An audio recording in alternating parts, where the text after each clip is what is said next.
teknik mobilisasi scapulothoractic joint, yang dimana untuk pasiennya sendiri adalah side lying atau tidur dalam keadaan miring. Kemudian kita sebagai fisioterapisnya yaitu berada di depan pasien, namun tangan kita berada di posterior, tepatnya bagian inferior dan juga superior angle dari scapula si pasien. Nah, untuk kontraindikasinya yaitu adalah kondisi dengan hypermobile dan unstable joint. Nah, untuk indikasinya itu adalah untuk yang keterbatasan melakukan gerakan elevasi dan juga depresi yang bisa dibantu untuk teknik translasi ke arah superior dan juga inferior glide.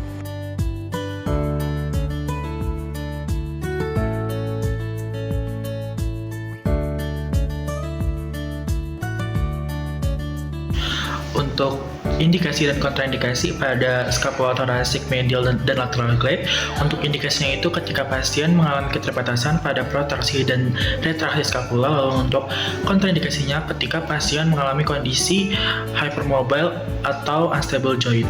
Lalu untuk praktiknya seperti ini.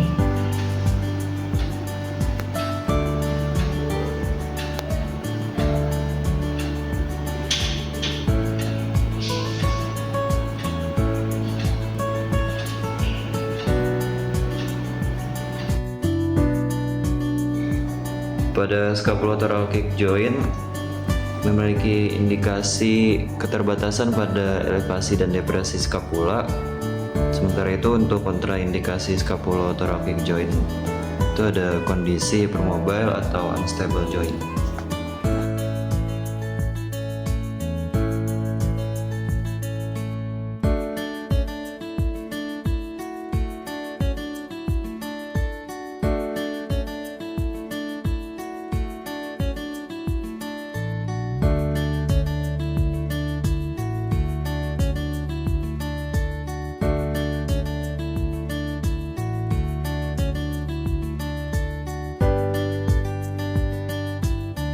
Intervensi atau cara melakukan traksi pada joint mobilization glenohumeral itu yang pertama, pasiennya diposisikan telentang atau supine dengan shoulder pada posisi resting, lalu fisioterapis berdiri di sisi bahu yang mau diterapi, satu tangan memegang distal humerus dan tangan lainnya itu menstabilkan scapula atau aksila.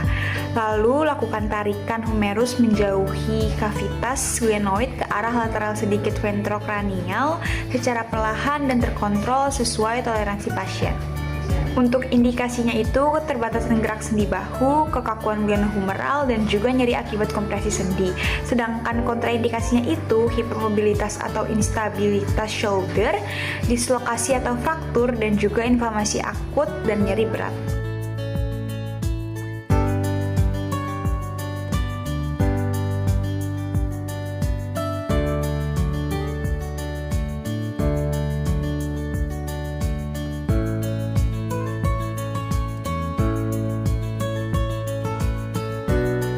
Posterior glide pada glenohumeral joint, di mana posisi pasiennya itu supine lying dalam kondisi MLPV maximal low back position dengan fleksi 30 derajat dan abduksi 45 derajat dari glenohumeral joint. Kemudian posisi fisioterapisnya itu berada pada sisi ipsilateral, di mana memegang scapula untuk stabilisasi dan mempapasi kaput humerus bagian anterior untuk mobilisasi. Selanjutnya untuk pengaplikasiannya, diaplikasikan translasi humerus ke arah posterior. Untuk indikasinya keterbatasan pada gerak eksternal rotasi dan abduksi dari shoulder, dan kontraindikasinya yaitu pada kondisi hypermobile atau unstable joint.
posterior glide with movement, indikasinya yaitu yang pertama, keterbatasan gerakan eksternal rotasi dan abduksi pada shoulder joint.